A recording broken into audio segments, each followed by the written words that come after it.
Bonjour à tous. Bienvenue à la conférence « La conversion est devenue le nerf de la guerre pour les e-marchands. Quel est le parcours idéal ?» Nous allons passer une petite heure ensemble. Je me présente rapidement. Donc, je suis Nathalie Grimaud. Je suis directrice marketing digital chez Wolters Kluwer. Donc, c'est, on va dire, les éditions Lamy et les éditions Liaison Sociale, pour ceux qui y connaissent un petit peu, des éditions professionnelles, principalement sur le droit à destination des RH. Et je vais donc en fait animer cette conférence avec 4 personnes. Je vais vous laisser peut-être vous présenter à tour de rôle, rapidement. Ladies first. Alors, oui, ça marche. Bonjour à tous, je suis Aurélia Barthes, en charge du digital et de l'e-commerce chez Castorama. C'est-à-dire, j'ai l'activité e-commerce, l'activité merchandising de l'offre sur le site, le web marketing et une activité projet et run du site. Précédemment, j'ai été 8 ans chez Amazon, rue du commerce, à son démarrage. Donc, principalement pure player, excepté Casto maintenant. Bonjour, donc Audrey Ezer, directrice marketing de Made in Design. Donc, ça fait 6 mois que j'y suis. Donc, je suis directrice marketing aussi. Donc, je m'occupe du CRM, du web product et du trafic. Et auparavant, j'étais 4 ans sur la filiale distribution de Renault. Et un petit peu avant, un passage chez Pix et en agence également. Donc Hervé Brucker, j'ai en charge le digital et le e-commerce chez Carrefour Banque. Ça fait 15 ans que je travaille dans le digital et je suis arrivé chez Carrefour Banque pour lancer l'activité e-commerce pour la filiale financière du groupe qui commercialise tout ce qui est produits financiers, carte passe, fidélité, les produits de crédit, d'épargne, d'assurance et plein d'autres encore.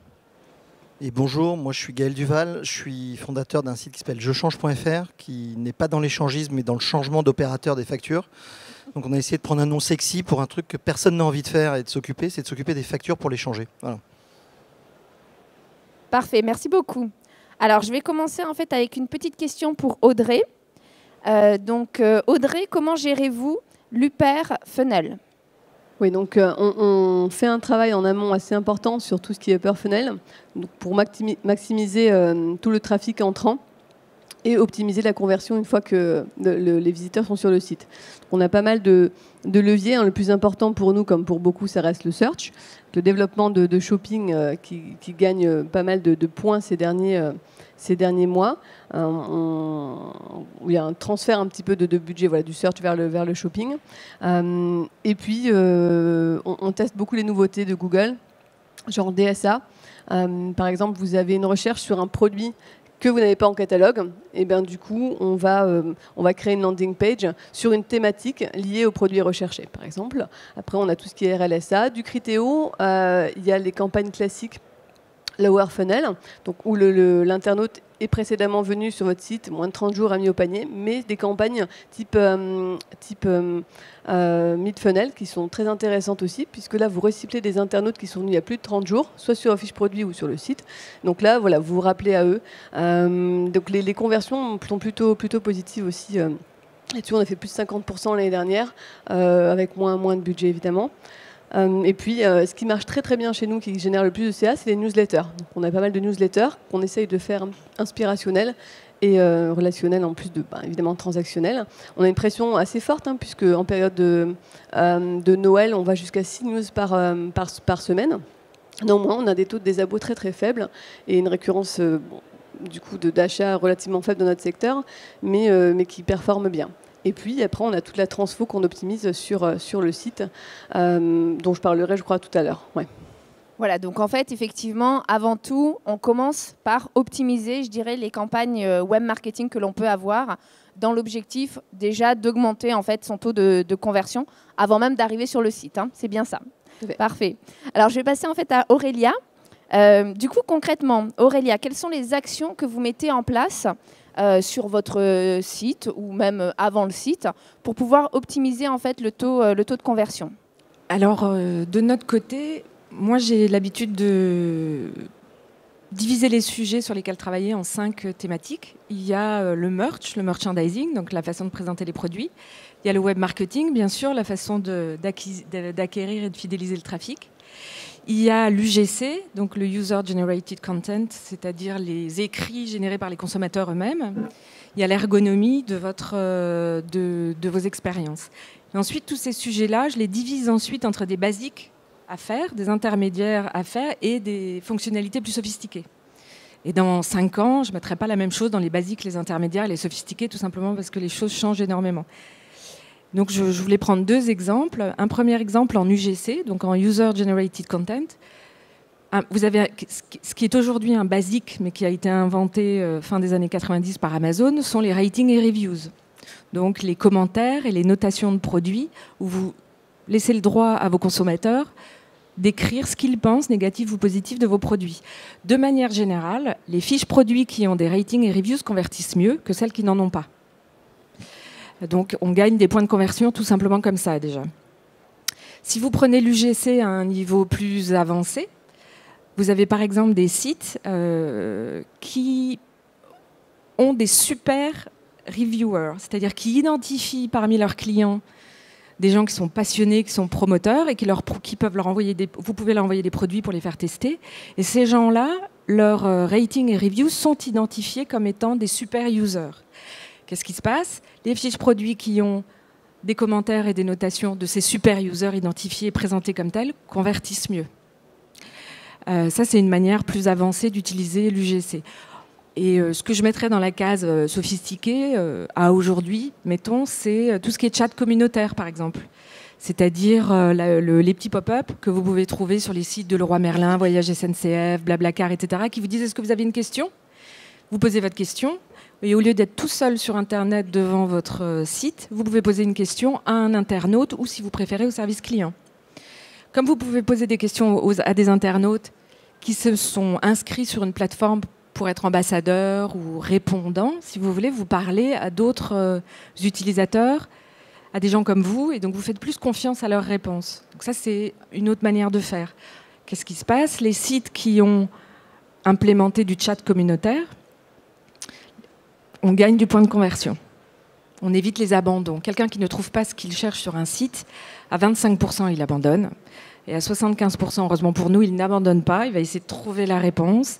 Appeler le service client, c'est le plus cher. C'est le contact le plus cher, c'est le contact téléphonique. Ensuite, l'email. Voilà. Chez nous, c'est 3 € un contact téléphonique quand même, puisqu'on vend des produits complexes qui ont besoin de beaucoup de réassurance, etc. Donc, si vous mettez un chat communautaire en place, vous pouvez gagner des points de conversion. Donc voilà pour la thématique de l'UGC. Puis rapidement, un autre exemple que je peux prendre sur le merch. Prenez le moteur de recherche. Donc le merch en basique, c'est déjà d'avoir un moteur de recherche qui fournit des résultats pertinents. Un basique à faire, c'est s'occuper des requêtes qui n'ont pas de résultats. Donc les no result search. Il est comment votre template de no result search? Il dit simplement « Désolé, nous n'avons pas trouvé le produit que vous cherchiez » ou il dit « Désolé, nous n'avons pas trouvé le produit que vous cherchiez, voici des requêtes similaires » ou « Nous vous remettons les liens vers les catégories de produits » ou « Voici nos top sellers », etc. Vous gagnez des points de conversion. Il y a moyen que quand même quelqu'un n'abandonne pas et achète. Ensuite, en intermédiaire, pour avoir des résultats de recherche les plus pertinents, ce sont les moteurs de recommandation et de personnalisation. Voilà. Et enfin, si vous prenez ça à un niveau avancé, je ne sais pas qui le fait, nous on n'est pas capable de le faire encore chez Casto, mais on le fera un jour, c'est d'ajouter dans les algorithmes de personnalisation et de recommandation ce que font les clients offline. Donc mes 99% de chiffre d'affaires qui sont réalisés en magasin chez Castorama, les gens achètent quoi avec quel type de produit, etc. C'est des données offline que j'aimerais mouliner dans les algorithmes de perso et de recommandation, et pas seulement les données e-commerce online. Donc ça, c'est ce que j'appellerais une fonctionnalité advanced en termes de merch. Voilà, des exemples comme ça, il y en a une 50aine sur les thématiques que j'ai proposées. Merci beaucoup Aurélia. Alors, Olivier vient de nous rejoindre, donc je vais le laisser se présenter, puis je vais en profiter juste avant pour lui poser une question, comme ça il fera d'une pierre deux coups. Doit-on, d'après vous, mesurer que la conversion online pour les investissements digitaux, ou doit-on inclure en fait la conversion aussi offline? 1, 2, oui. Bonjour. Donc je me présente, je suis Olivier Roth, directeur digital du groupe TUI. Donc la marque, vous ne la connaissez pas encore peut-être, mais ça viendra puisque nous allons lancer la marque en septembre 2016. Mais c'est les marques Marmara, Nouvelles Frontières, Passion des îles, Aventuria, donc dans le tourisme. Alors par rapport à la question, La réponse est non. Effectivement, particulièrement en tout cas sur le tourisme, quand vous vendez de l'hôtel, quand vous vendez du vol sec, effectivement, l'ensemble des investissements online peuvent générer une vente web. Quand vous vendez un voyage sur mesure, vous allez générer le lead avec le digital. Par contre, ça va, dans 95% des cas, se finaliser en agence ou en call. Donc effectivement, aujourd'hui, nous mesurons de plus en plus l'ensemble de nos investissements, que ce soit les AdWords, les Facebook Ads, même YouTube. Et je peux vous donner un chiffre, par exemple, qui est relativement récent. Sur les emailing, sur la marque Marmara, par exemple, le push email génère 40% du business en agence. Et quand on fait ça, quand on mesure ces éléments sur la news de Nouvelles Frontières, c'est 95% des personnes qui interagissent avec la news qui finalisent en agence. Donc vous voyez que si on se limitait à la seule analyse du digital et des ventes full online, on arrêterait beaucoup de choses, ce qui serait pas bien. D'accord. Effectivement, pour les annonceurs en fait, qui ont des points off, il est important de mesurer aussi finalement combien de clients sont venus dans les magasins ou dans les points de vente en dehors du digital. Alors je vais poser une question maintenant à Gaëlle et puis Aurélia. D'après vous, en fait, quel type d'optimisation il faudrait mettre en place ou il faut mettre en place sur le site pour gagner quelques points de conversion et sur quoi en fait vous mettez l'accent? Bonjour, donc, moi je m'occupe d'un site qui s'appelle jechange.fr, donc qui aide les gens à changer de facture et à réduire leurs factures d'énergie, de télécom, d'assurance. On est le seul service de conciergerie qui permet de tout changer et de prendre en compte tout ça. Et on a un modèle assez particulier, c'est qu'en réalité, on ne fait pas grand-chose sur Internet en termes de conversion. L'essentiel de notre conversion, même toute notre conversion, se fait par téléphone. Et on a plus un modèle qui est proche de TUI, puisque l'objectif pour moi, c'est de faire en sorte que quand vous arrivez sur le site, étant donné que les 3/4 des questions que je vais vous poser, soit vous n'avez pas la réponse, soit vous n'avez pas du tout envie de les donner parce que vous n'avez pas envie de perdre du temps, notre objectif pour apporter un véritable service à valeur ajoutée, c'est de faire en sorte que vous soyez pris en main par un conseiller qui va vous appeler ou que vous allez appeler. Et donc l'ensemble des outils qu'on met en place, c'est des services qui permettent de favoriser des appels téléphoniques ou de faire des demandes de rappel. Pourquoi ? Parce que d'abord c'est le sujet sans doute par rapport au voyage le moins agréable à gérer, le moins vous ne levez pas le matin et vous ne couchez pas le soir en vous disant que vous allez vous occuper de vos factures. Il faut vraiment être motivé, soit être en phase de déménagement, soit avoir des problèmes financiers qui fait que vous soyez un peu obligé de le faire. Donc, et en plus, beaucoup d'entre nous, on sait à peu près chez quel opérateur on est, on ne sait absolument pas quel type d'offre on a. Et quand on commence à rentrer dans le détail, ce qu'on avait fait au tout début du lancement de jechange.fr, où on avait des formulaires extrêmement longs pour essayer de personnaliser au maximum le sujet, on s'était rendu compte qu'il y avait des taux d'abandon ahurissants parce qu'en fait, il y avait beaucoup de questions auxquelles les gens n'avaient pas de réponse. Donc maintenant, on est dans un modèle beaucoup plus simple. On a lancé une app, par exemple, sur téléphone, mais aussi qui va être disponible sur le site internet, où vous pouvez purement et simplement prendre en photo votre facture pour nous l'envoyer. Et à partir de là, on l'analyse et on vous rappelle. Donc en fait, tous les outils qu'on met en place de conversion, c'est des choses qui sont en train de tuer le formulaire et exploiter au maximum la big data pour faire en sorte que vous n'ayez pas à vous poser de questions à répondre à des questions pour convertir, mais plus nous envoyer des informations qu'on va récupérer par des outils de tracking, par les logins que vous allez nous donner pour accéder à vos comptes d'Orange ou d'EDF ou autres. Et puis des outils mobiles où on vous prend en photo votre facture pour l'envoyer à notre call center qui va ensuite l'analyser et vous aider à convertir. Donc le but, c'est de tuer le formulaire et être dans une logique de personnalisation au maximum pour être dans une logique de conciergerie et d'accompagnement, puisque là où on a aussi un enjeu, c'est qu'on est, comme on s'occupe de toutes les factures et que généralement, une fois que vous en occupez, on a envie de vous garder avec nous parce que vous allez pas revenir avant longtemps. On essaie d'optimiser au maximum le cross-sell pour faire en sorte que quand vous changez d'énergie, on va aussi vous faire changer de facture de télécom, etc., etc., etc.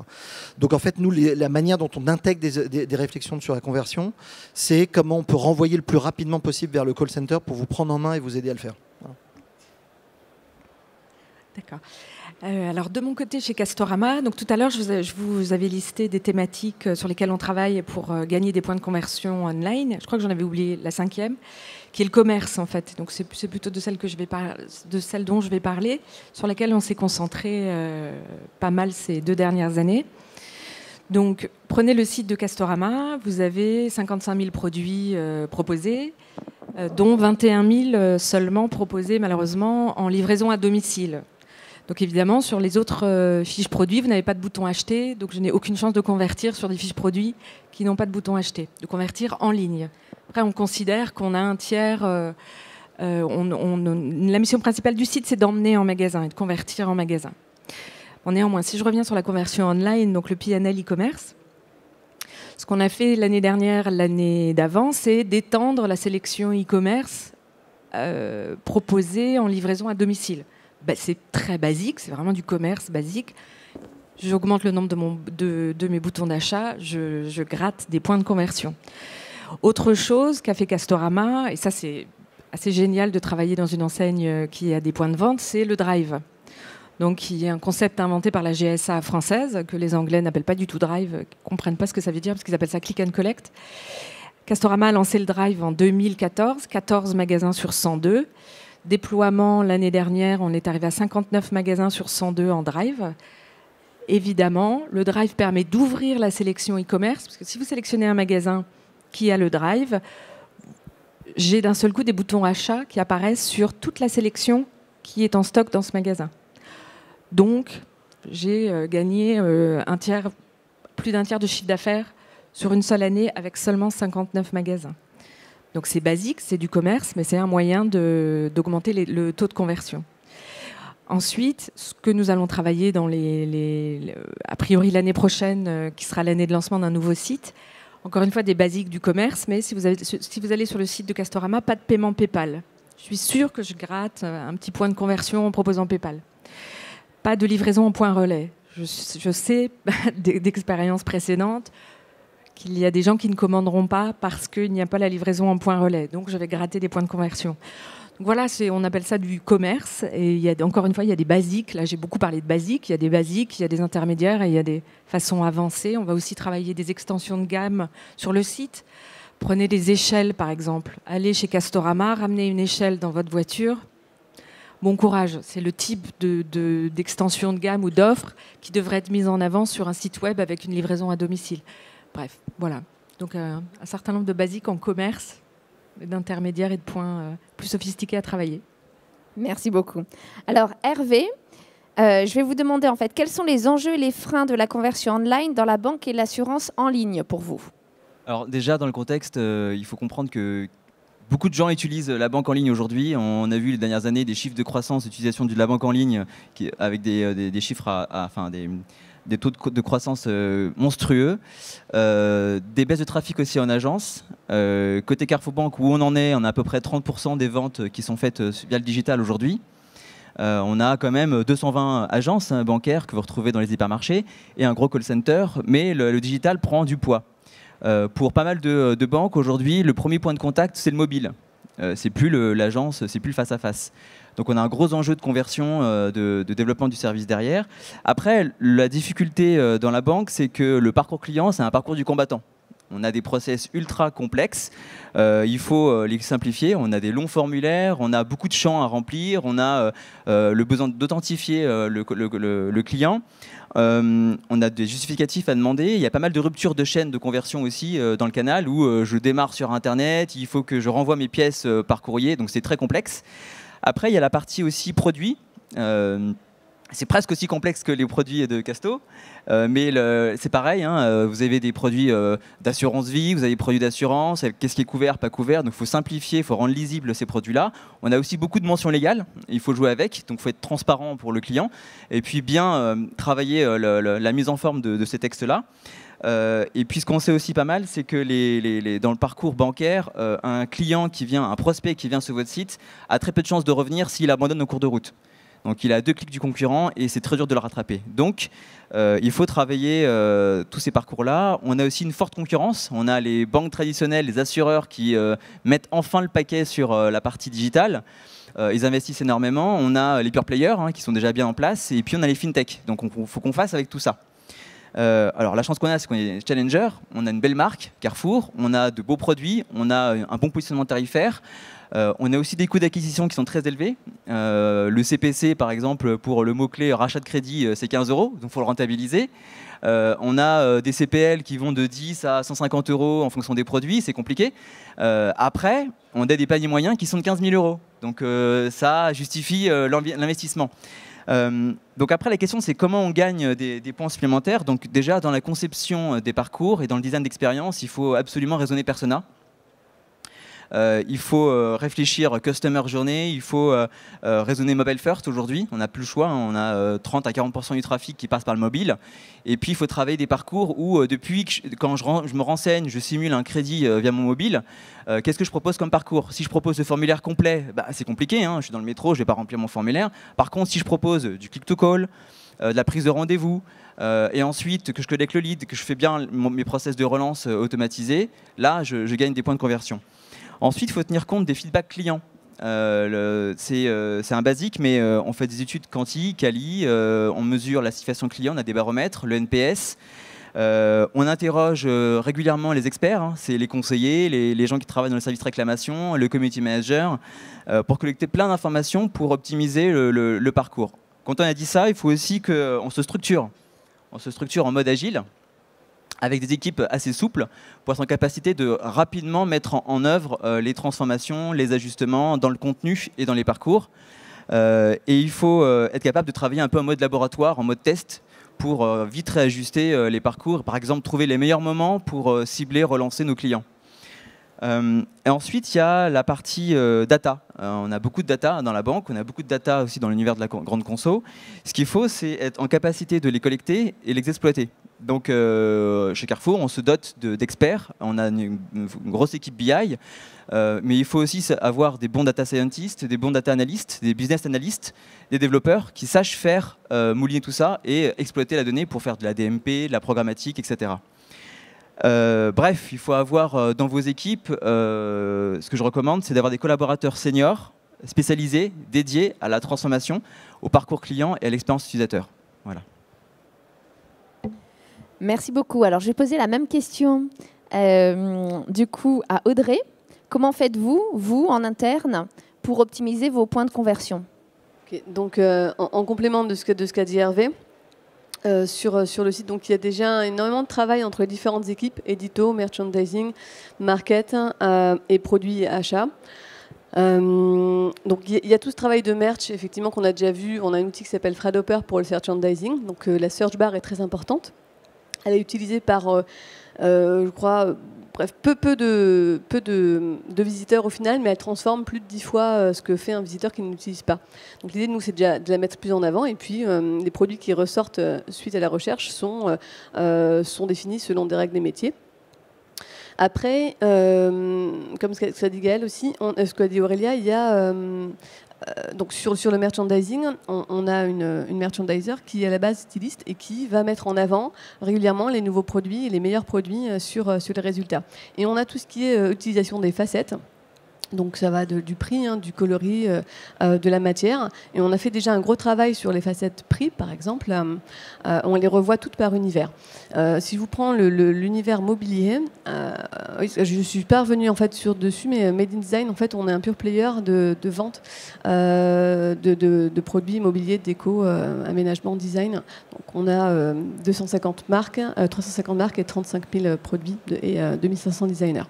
Donc on a énormément de produits. Et pour trouver le bon produit, en fait, les facettes sont très très utilisées.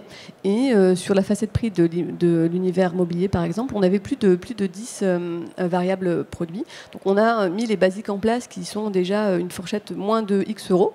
Et par exemple 300 € et plus, qui n'étaient pas présentes sur toutes nos pages. Et au-delà de ça, on a réduit le nombre.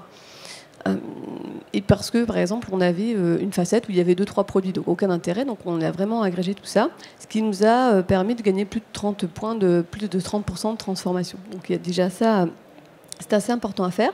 Et puis, faire les bonnes landing pages aussi en fonction des campagnes.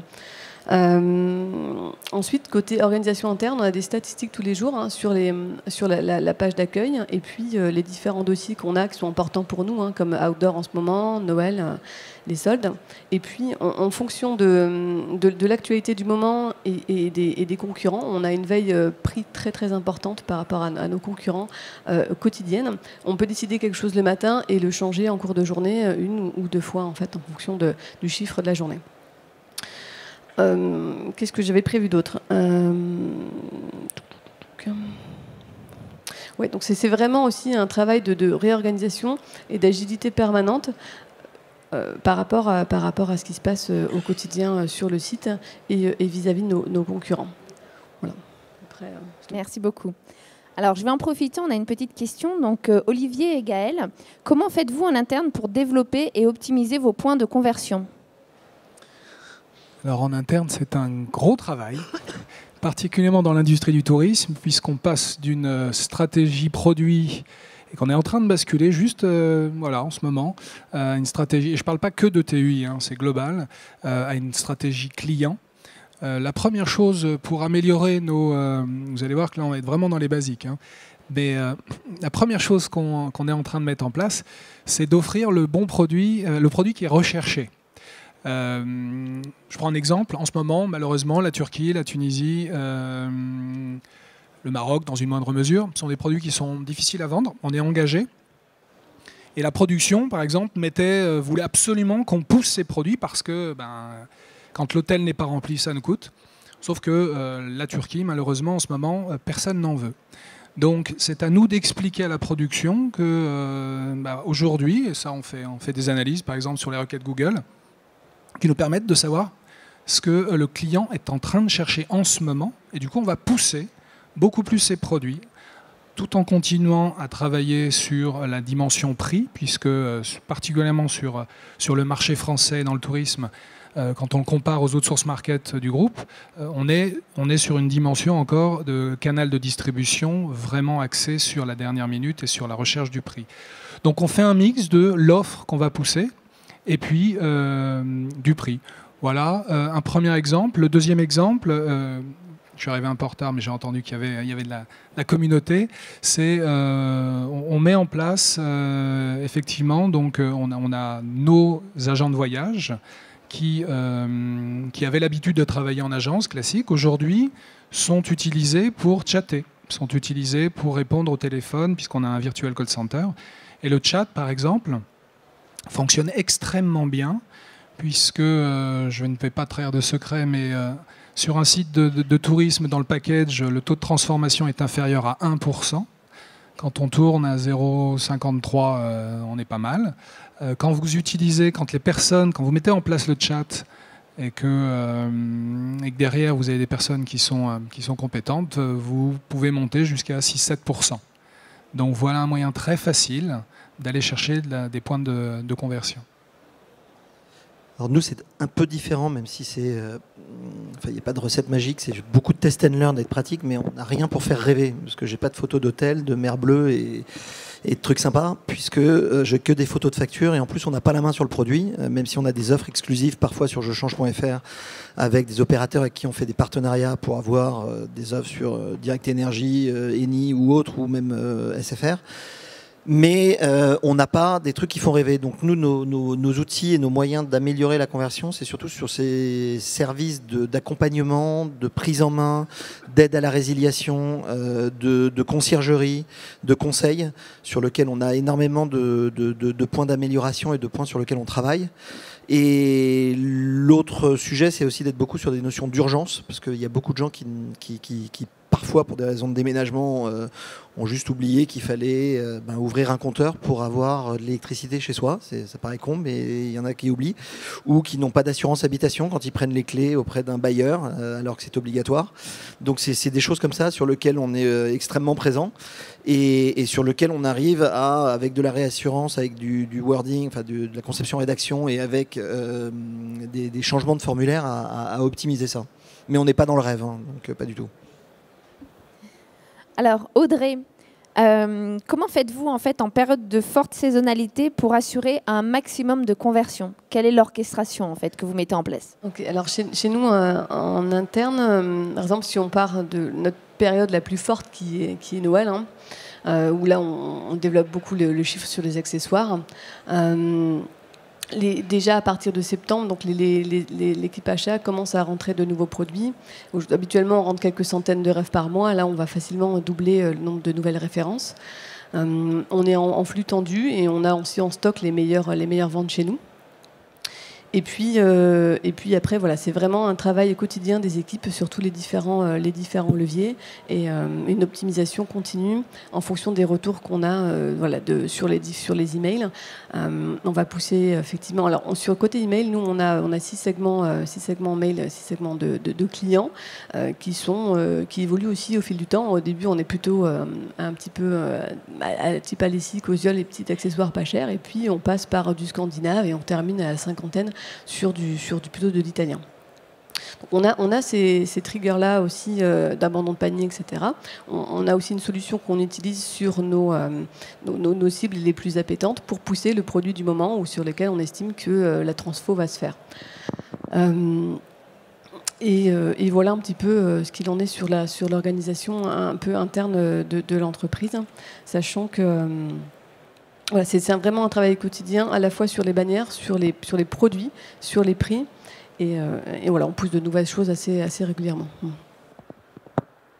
D'accord. Alors, comment faites-vous, par exemple, peut-être Aurélia et Audrey, pour essayer d'augmenter le panier moyen? Est-ce que vous avez des tips ou des choses un peu magiques? Parce qu'effectivement, on parle beaucoup de taux de conversion, mais on a aussi un autre moyen qui est d'augmenter en fait, le panier moyen de nos internautes lors des commandes. Ouais, alors pour le panier moyen, nous on a effectivement un module de recommandation personnalisé.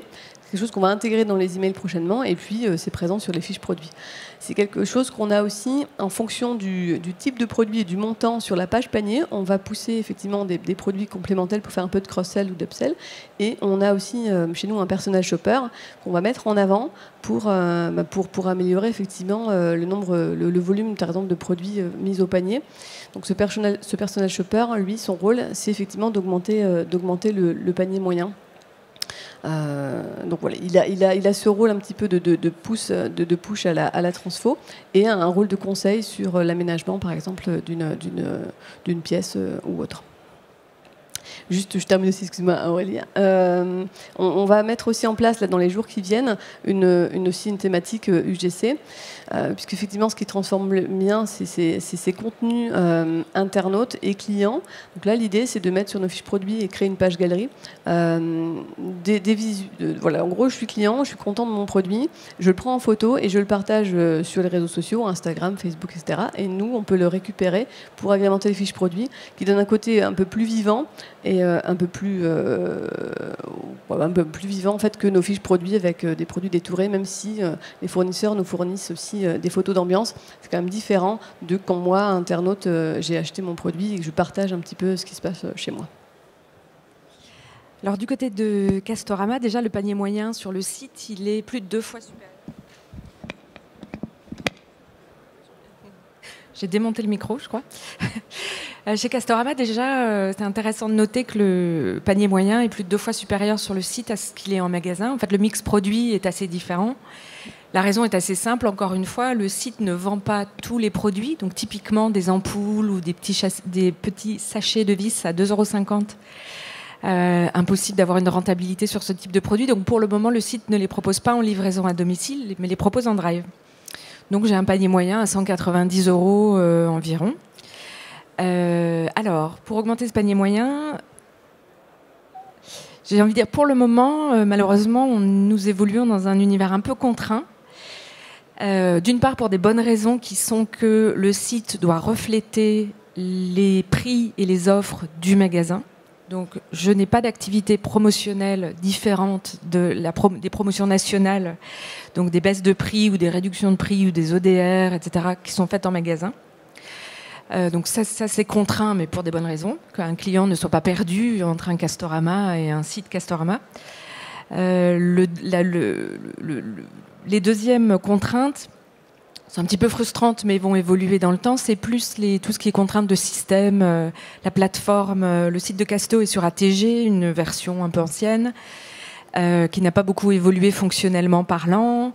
D'une part, les systèmes de caisse, Castorama, magasins physiques, sont aussi... le système est très ancien. C'est impossible de partager des codes promotionnels pour essayer d'augmenter le panier moyen entre les magasins et le site. Je ne peux pas, moi, émettre des codes promotionnels valables uniquement sur le site et pas en magasin. Donc, bon, ça va évoluer à partir de l'année prochaine. Donc, qu'est-ce qu'on fait finalement pour augmenter notre panier moyen aujourd'hui ? C'est assez des basiques, du coup. Typiquement, le levier, c'est la livraison gratuite. Et donc, on peut se rendre compte, si vous prenez les catégories de produits comme l'aménagement, c'est son cuisine et salle de bain, c'est comme ça qu'on appelle ces deux univers. La livraison gratuite au-dessus de 500 € pour de la salle de bain, ça fonctionne. C'est-à-dire qu'on voit les paniers moyens dépasser 500 € en période de livraison gratuite. Sinon, en période, les gros marronniers que sont l'anniversaire au mois d'avril ou la Castomania en octobre, on va proposer de la livraison gratuite au-dessus de 300 €. Avec un panier moyen à 190 en général, clairement, on fait monter le panier moyen avec des opérations de livraison gratuite. On essaie de limiter, parce qu'au niveau rentabilité, encore c'est complexe. Donc, nous, pour le moment, pour des bonnes raisons et des moins bonnes raisons, mais qui vont changer, qui sont techniques, on est sur des leviers vraiment de base, quoi. De base. Mais ça va changer vraiment à partir de l'année prochaine. Ben, on l'espère, en tout cas. Alors, Olivier, est-ce que vous avez des moyens justement pour augmenter le panier moyen de vos internautes ? Oui. Alors, c'est différent, hein, parce que nous, la personne vient acheter un séjour. Là où on va lui vendre ce qu'on appelle des ancillaries, c'est potentiellement notre marge. Donc, ça va être le late check-out, c'est-à-dire que vous allez dans un club et plutôt que de rendre la chambre à 11 h, on va vous permettre de la garder jusqu'au moment où vous allez partir. C'est effectivement dans l'aérien où là, vous allez acheter un vol sec et on va vous permettre d'avoir un pack VIP. C'est tous ces éléments-là, c'est les suppléments bagages. Vous avez le droit à 15 kilos, puis si vous voulez 25, bah donc nous, c'est pas tellement de l'augmentation de panier, c'est vraiment des éléments supplémentaires qui vont nous permettre d'offrir accessoirement un bon service, puisque vous avez des personnes qui vont privilégier le prix pour le transport, mais qui vont être prêts c'est les low cost qui nous ont amené ça. Et accessoirement, c'est là où on fait notre marge. Donc oui, pour nous, c'est hautement stratégique. D'accord, merci beaucoup. Gaëlle, donc j'ai une petite question en fait sur la mesure de la performance de votre taux de transformation. En fait, comment mesurez-vous finalement votre taux de transformation et quels sont les KPI que vous suivez ? J'ai envie de dire comme tous les sites internet, audience, formulaire et taux d'appel. Nous, la seule point sur lequel on met beaucoup d'énergie, c'est non pas la conversion du premier appel, mais c'est le cross-sell. Aujourd'hui, les coûts d'acquisition sur Internet sont assez compétitifs. Donc, le seul moyen de vraiment gagner sa vie sur Internet, c'est pour un e-commerçant classique d'augmenter le panier moyen et le volume. Et pour nous, c'est de générer du cross-sell, c'est-à-dire attraper quelqu'un qui est venu pour une problématique d'une facture sur l'énergie et de lui vendre des télécoms. Donc on a un peu la stratégie du paquet de chewing-gum à la caisse, si ce n'est qu'on n'a pas d'enfants pour pester et pour demander fort de l'avoir. Mais on essaye de faire en sorte de leur montrer qu'ils vont gagner encore plus d'argent avec le passage sur jechange.fr. Et donc les points qu'on va suivre, c'est les demandes de rappel et ensuite surtout le nombre de cross-sell et l'application des équipes des règles pour augmenter et accompagner réellement le client dans un service qui est un service unique de changement de l'ensemble des factures courantes d'un consommateur. Donc c'est surtout ça qu'on regarde. Et après, on a à la fois des outils maison et puis les outils classiques utilisés par des e-commerçants pour suivre ce genre de KPI. Mais on est très concentré sur le cross-sell. D'accord. Peut-être même question en fait sur Hervé, puisque vous avez à la fois en fait une partie de transformation online et une partie de transformation dans les points de contact offline. Comment faites-vous du coup pour mesurer votre taux de transformation global et quels sont les KPI que vous suivez ? Alors nous, en fait, on fait des revues de performance, on réunit toutes les équipes, marketing, commercial, middle, back office, le centre de relations clients qui traite les demandes Internet ou mobile. Et on suit tout l'entonnoir, ça part de la partie acquisition. Parce qu'en fait, pour nous, un parcours client, ça démarre dès la partie acquisition. Donc, on regarde les CPA, les CPL, les CPC, etc. Ensuite, on regarde le taux de conversion des formulaires remplis, les abandonnistes en cours de route, ceux qu'on a réussi à rattraper vers les autres canaux, web callback, etc. Ensuite, on regarde les taux de transformation aussi par rapport au profil des clients qui sont apportés. Est-ce qu'ils sont éligibles? Est-ce qu'ils ont des meilleurs profils par rapport à nos scores, par rapport à nos règles d'octroi? Et après, on regarde aussi la partie financée en omnicanal avec l'effet repos qu'on essaie de mesurer au maximum pour être sûr qu'en cours de route, on n'en a pas loupé et que finalement, nos taux de transformation, on a plaisir à se dire ah tiens, ils sont mauvais, mais en fait, il y a une grosse partie qui a été transformée au niveau du réseau. Donc, par exemple, on a à peu près 15% de la prod qui est faite au niveau des agences qui proviennent directement des leads générés par Internet. Et côté call center, ça monte à 60%. Donc, les gens appellent directement, mais c'est en fait, ils sont d'abord passés par le site, ils ont d'abord simulé le crédit ou le produit d'épargne sur notre site avant d'aller plus loin. Ensuite, là où on veut capter plus d'informations, c'est surtout sur les gens qui viennent, qui ne sont pas connectés, qui ne sont pas identifiés, qui ne sont pas logués. Et là, on va travailler plutôt avec des outils type DMP pour rapprocher les clients, anonymisés avec des stats par rapport aux ventes qui sont faites au niveau offline. C'est un peu plus compliqué, mais on peut avoir des grandes tendances. Une fois qu'ils sont connectés au moins une fois sur notre site, en mode cookie, et d'ailleurs, on est capable de remonter et de les tracer dans les ventes multicanales. Ça, c'est des projets qui sont en cours derrière. D'accord, alors juste peut-être pour tout le monde, est-ce que tu peux nous expliquer qu'est-ce que la DMP? Oula, c'est une grande définition. En deux mots, hein, mais juste... En gros, c'est une plateforme de data pour gérer vos data, par exemple, anonymisées, pour gérer tout ce qui est programmatique, les cookies... Enfin, voilà, je recommence. C'est compliqué comme définition. Hein. C'est un peu compliqué, oui. Ouais, concrètement, c'est je suis internaute, je viens sur votre site, hop, vous êtes identifié, et ensuite, lorsque vous naviguez sur différents sites internet ou mobiles, etc., on vous continue à vous tracer. Et l'objectif, c'est qu'ensuite, on puisse personnaliser l'expérience client avec des pushes qui vous conviennent, vous exclure des campagnes, par exemple, sur lesquelles vous aurez déjà fait de la transformation, et enrichir les connaissances sur le comportement de vos clients par rapport à la navigation et aux ventes qui sont faites en dehors du site web. Je ne sais pas si j'ai... Ouais. Google, c'est bien aussi. Hein. Merci Hervé. C'est un peu comme à Marrakech quand vous allez au souk. Il y a un mec qui vous suit jusqu'à la voiture et qui essaye de vous ramener dans la boutique. Voilà. C'est le même modèle mais digitalisé. Très belle image, très belle image. Alors Olivier, quel est le plus important levier de conversion dans le e-tourisme actuellement pour vous? Alors, digital, j'ai envie de dire malheureusement, mais c'est Google. Donc aujourd'hui, oui, une bonne partie de nos investissements est là où, en fait, on arrive à alors je vais pas dire malheureusement parce que si on les aime bien, mais ils nous coûtent très cher. Donc non, c'est clairement Google aujourd'hui. Je dirais, parce que la personne qui va rechercher sur Google est vraiment à ce moment-là dans une recherche, dans une phase d'achat très forte. Ça ne nous empêche pas de tester les Facebook Ads, de tester YouTube, etc. et programmatique. Mais là, on est vraiment dans le prospecting et aujourd'hui, c'est difficile puisque bon, le cookie aujourd'hui, on est sur du 30 jours, mais donc oui. Basiquement, le plus gros levier, ça reste Google. Juste une petite précision, en fait, lorsque tu parles de Google, tu parles principalement des AdWords ou également du référencement naturel? Alors, les deux. Les deux, puisque... Mais bon, vous avez vu que Google était quand même très intelligent, c'est-à-dire que de plus en plus, le référencement naturel est en dessous de la ligne de flottaison, donc voilà, mais ça a un coût, mais c'est les deux.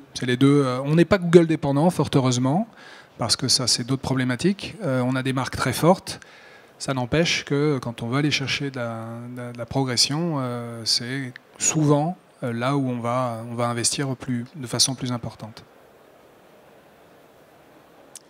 Alors Aurélia, d'après toi, en fait, quels sont les sites qui proposent un parcours client idéal? S'il en existe. Oui, s'il en existe. Alors, ma réponse va être personnelle. Hein. Elle est liée aussi au type de produit que j'achète et à mon expérience professionnelle. Bon, moi, je reste inconditionnelle d'Amazon, typiquement, aussi bien pour la recherche que pour les recommandations, que pour toutes ces petites widgets qui vous disent... par exemple, celle qui me fait convertir le plus, c'est lorsque vous êtes sur une fiche produit Amazon, on vous dit 80% des gens qui ont regardé ce produit ont acheté celui-là, qui peut être celui que vous regardez ou un autre.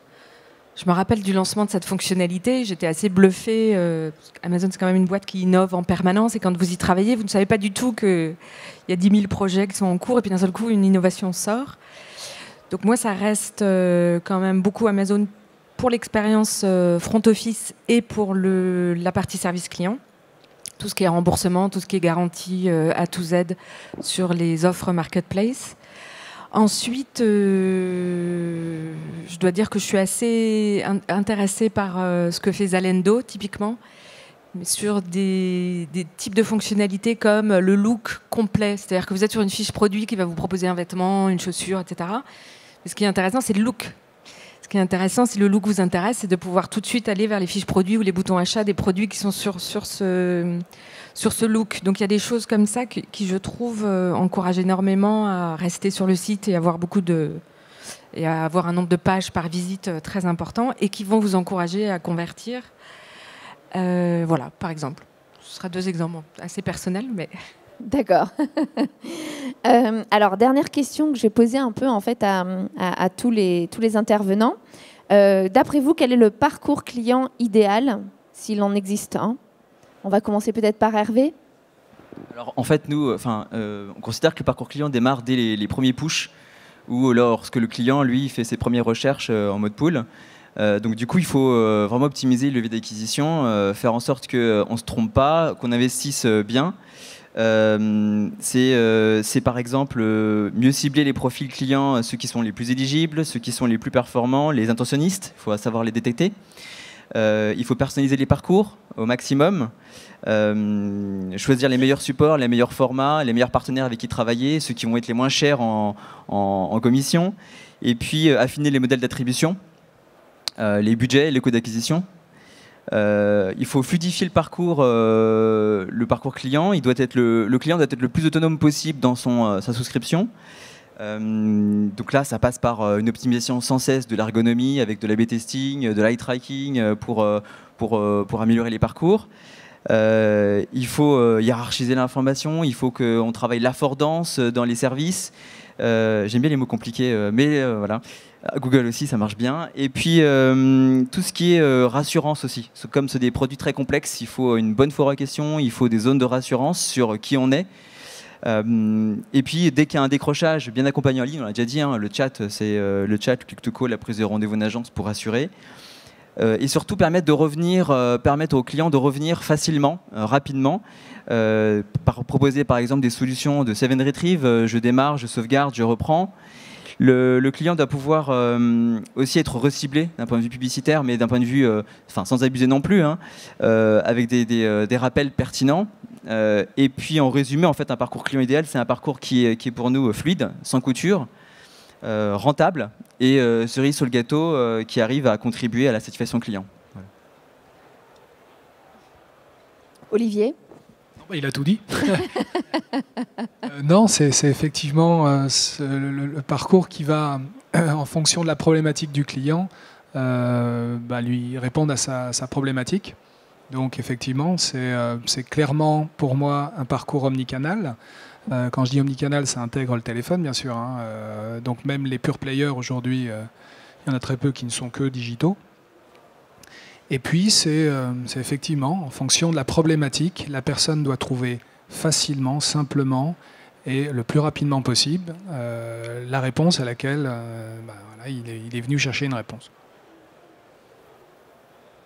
Non, mais en synthèse, mais c'est vrai que c'est un peu tout dit, mais un bon parcours client, c'est un client qui passe à la caisse. Hein. Donc, il faut juste favoriser le fait qu'à un moment donné, quel que soit le type de produit, il n'y a pas de règle d'or. Ça dépend du type de produit, ça dépend du moment où vous le faites, ça dépend si vous êtes sur le mobile, si vous êtes sur un site internet.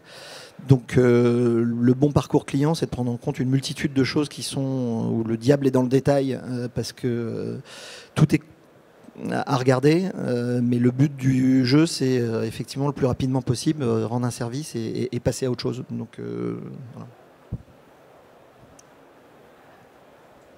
Là, effectivement, je rejoins Gaël sur le sujet. Un parcours client idéal, c'est forcément une transfo à 100%. Donc, je doute qu'on l'atteigne un jour. Néanmoins, pareil, hein, je ne crois pas trop au parcours client idéal. Je pense qu'il y a autant de parcours que de clients. Et, par exemple, chez nous, c'est des achats un petit peu impliquants quand même. Hein. Le palier moyen est supérieur à 200 € en moyenne. On remarque en gros qu'on a 30% des transactions qui se font sur une première interaction, et ça monte jusqu'à plus de 10 interactions, jusqu'à plus de 28 jours. Et en 80% de nos transactions se font sur cette touche. Voilà, ça peut être, et quel que soit le nombre de touches, hein, qu'il y en ait une ou plus de 10, c'est à peu près toujours la même chose. On commence par les sites référents, les réseaux sociaux. Ensuite, on a un petit peu de SEO, de SEA. Et puis viennent le package news, affiliation, comparateur et retargeting. Et puis on finit quand même par revenir via le canal direct. Voilà un petit peu ce que je pouvais dire sur le sujet. Et donc Aurélia ?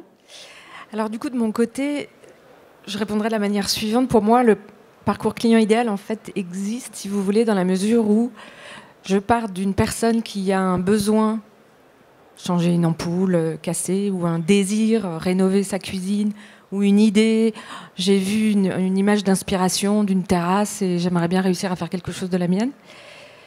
Et pour moi, le parcours client idéal, c'est je vais chercher, je vais trouver ce qui m'intéresse, je vais l'acheter, je vais revenir, réacheter et devenir promoteur de la marque ou du site sur lequel j'ai acheté. Mieux, c'est je vais chercher, je vais trouver, je vais mettre de côté parce que j'ai besoin d'infos, j'ai besoin de réassurance, parce que c'est cher, parce que c'est mon intérieur, c'est intime, etc. Je vais pouvoir parler avec le service client, avec des équipes de vente. Il y a du click-to-chat. Mieux, je vais pouvoir parler avec d'autres internautes spécialisés dans la menuiserie, etc. Ou peu importe le domaine, via le chat communautaire. Je vais pouvoir mettre de côté et revenir. Je n'ai pas mon panier vide quand je reviens, finalement. Une cuisine, c'est un projet sur 6 mois, donc il ne faut pas vider les paniers. J'achète, bien sûr, et je deviens promoteur de l'enseigne ou de la marque. Donc pour moi, un parcours client idéal, c'est quand même un parcours qui va convertir quelqu'un qui était sûr d'acheter, je dois changer mes ampoules, qui va convertir un prospect, est-ce que je me lance dans la rénovation de ma cuisine, mais qui va aussi transformer les gens en promoteurs. Et pour finir, ce qui est assez compliqué par certains aspects à faire, c'est quand on est une enseigne qui est on et off, il faut en plus que mon prospect ou mon client ne soit pas perdu entre un magasin et ce qu'il va trouver sur le site, au niveau offre, prix, promotion, service. Ce qui n'est pas du tout facile à réaliser. Donc chercher, trouver, convertir, discuter, promouvoir, sans que je sois perdu entre le on et le off, c'est ça le parcours client idéal pour moi. Merci beaucoup. Merci Aurélia. Bonjour, je suis le responsable des conférences plénières. Je voudrais qu'on les applaudisse parce qu'ils vous disent plein de choses très intéressantes. Et avant de conclure, moi je connais le seul site en France qui fait 100% de conversion en ligne. Alors peut-être que vous savez, mais vous, est-ce que vous savez quel est ce site? Alors quel est le seul site en France qui fait 100% de conversion en ligne? Olivier, est-ce que toi tu saurais quel est ce site? Oui, mais je t'avais demandé de ne pas en parler, c'est marmara.com. Je suis un peu gêné. Gaël, 100% de conversion en ligne. Je sais que Je Change est à 95, mais 100%. Quel est le seul site en France qui fait 100% de conversion en ligne? À part Google, je vois pas. Impogouv.fr. Alors, impogouv.fr, on n'est pas loin, mais on peut aussi se renseigner. On n'est pas obligé de convertir. On n'est pas loin. Amende.gouv.fr. Amende.gouv.fr. Quand on a le fameux KV 87 35 42, c'est sûr qu'on n'y va pas par hasard. Donc il y a quand même un seul site qui fait 100% de conversion en ligne, et c'est effectivement amende.gouv.fr. Voilà la petite symbolique que je voulais faire. Donc avant de conclure, est-ce qu'il y a encore des questions dans la salle, puisque nous avons finalement 6 annonceurs. C'est pas de la conversion, c'est du racket. Exactement, aussi.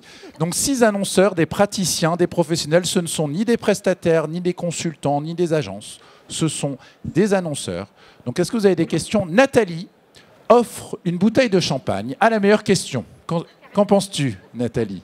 Je n'étais pas au courant, mais pourquoi pas? Alors, si vraiment la question est belle, ça peut être un Mathusalem, ça peut être un Jéroboam. On verra, on verra. Alors, la question à Bulle, c'est parti. Bonjour.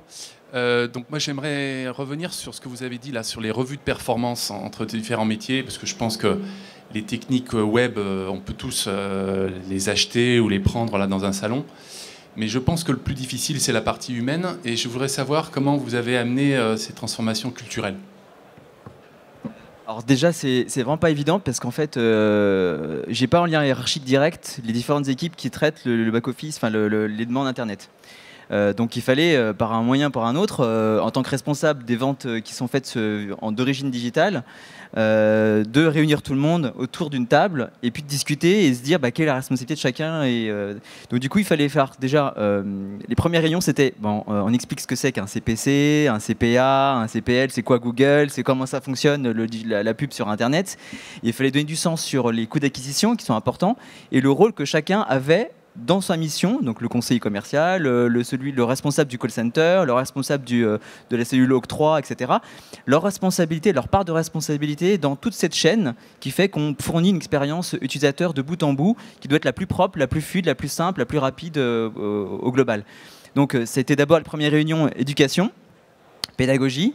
Deuxième réunion, on a commencé à expliquer la chaîne, décortiquer l'ensemble.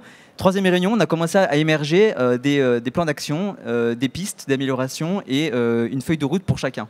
Et ensuite, gros travail côté IT, parce que DAF aussi, contrôle de gestion aussi, pour avoir les outils, les KPI, les tableaux de bord qui vont bien pour chacun. Donc voilà, c'est un peu ça la démarche. Merci. D'autres questions dans la salle? Une ici, très bien. Bon, Nathalie, alors Magnum, bouteille classique, demi-bouteille, Jéroboam, qu'est-ce qu'on pense de cette première question? Elle est intéressante surtout pour les annonceurs en fait, qui viennent du offline. Pour le coup, moi étant chez Wolters Kluwer, j'ai vraiment ce type de problématique depuis 2 ans, puisque c'est une société qui est très très vieille, qui a été montée dans les années 1800. Et on a encore des pratiques qui sont assez anciennes, puisqu'aujourd'hui, on a encore, en fait, par exemple, des écrivains qui écrivent à la mano certains ouvrages avec des petites secrétaires qui vont retaper les ouvrages, en fait, sous format Word avant de les imprimer. Donc, on a exactement ce type de problématique depuis 2 ans, d'amener, en fait, une vieille société avec des pratiques un peu, on va dire, ancestrales dans l'ère du digital et au monde digital. Bonjour, voilà, moi j'avais une question relative à l'enrichissement des produits. Aujourd'hui en online, on passe quand même pas mal de temps à enrichir les produits. Je me demandais si, voilà, jusqu'où faut-il aller en fait pour générer de la conversion? Est-ce que c'est vraiment la qualité de l'enrichissement jusqu'au moindre détail technique qui va faire une différence ou c'est la qualité de la photo Alors, juste pour répondre sur ma partie, sur les services, nous, on détaille énormément, parce que c'est des engagements sur des contrats, avec des CGV, avec des couvertures sur l'assurance, avec ce genre de choses. Donc, on va très, très, très loin. Après, la réalité, c'est qu'on va plus loin une fois que la personne est réellement en train de souscrire qu'au moment où il est en train d'essayer de convertir. D'abord parce qu'on ne peut pas tout mettre, et ensuite parce qu'il y a quand même des choses qui sont très personnalisées en fonction du type de contrat que les gens vont prendre. Mais pour nous, c'est un enjeu fort d'essayer d'être le plus précis et le plus détaillé possible pour accompagner ça. Après, le problème des factures, c'est que ce n'est pas illustratif. Donc, c'est forcément se palucher du texte. Voilà. Audrey? Chez nous, en fait, toutes nos fiches produits sont rédigées par des concepteurs-rédacteurs en interne, déjà pour un souci de référencement naturel. On met pas mal de photos, minimum 6 photos, des photos détourées. On retouche les photos, ce qui peut prendre parfois une demi-heure quand même, à notre toucheur pour avoir une qualité optimum. Donc les photos d'ambiance, quand on arrive à récupérer des vidéos des fournisseurs, on inclut aussi des vidéos produits. Et puis, bon, voilà, après, l'idée, c'est donc d'inclure aussi sur les fiches produits ces photos de clients et à terme aussi les avis clients sur les fiches produits. L'idée aussi, c'est de refondre notre fiche produit parce que là-dessus, bon, voilà, on est tous perfectibles. On va mettre plus en avant les visuels et d'intégrer aussi de façon un peu plus visible tout ce qui est dimension, matière, produit. Et puis ensuite, là, les avis des designers, etc. quoi. Ok, bien écoutez... non, tu veux pas que je réponde? Si Olivier, d'accord, réponds. Le mot de la fin. C'est important, effectivement, particulièrement pour le tourisme, puisque contrairement à un produit, je dirais que bon, si le produit, vous voyez sur Internet que finalement il ne vous plaît pas, vous pouvez le renvoyer. Là, la personne, elle achète un moment de vie et que c'est fondamental qu'on ait du contenu, donc on ait effectivement une descriptive technique. On travaille énormément les avis clients et on travaille la communauté. Et puis les photos, mais surtout les vidéos, qui vont être un accélérateur de transformation. Eh bien, c'était le mot de la fin. Merci à eux, on peut les réapplaudir. Merci Nathalie pour cette animation. Et à cet après-midi pour une conférence suivante dans le domaine du marketing digital.